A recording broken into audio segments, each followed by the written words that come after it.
Kim mərhəmətli Allahın zikrindən üz döndərsə, biz şeytanı ona calayarıq və o da ona yoldaş olar.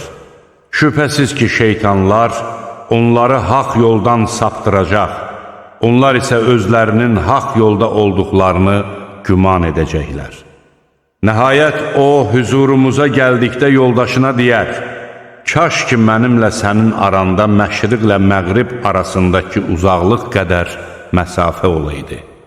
Sən nə pis yoldaş imişsən. Onlara deyilər, siz haqsızlıq etdiyinizə görə bugün əzaba şərik olmağınız sizə heç bir fayda verməz. Sən mi karlara eşitdirəcəksən, yaxud körləri və aşkar azğınlıq içində olanları doğru yola yönəldəcəksən?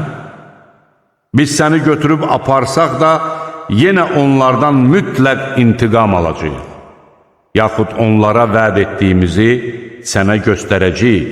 Şübhəsiz ki, bizim onlara gücümüz çatar.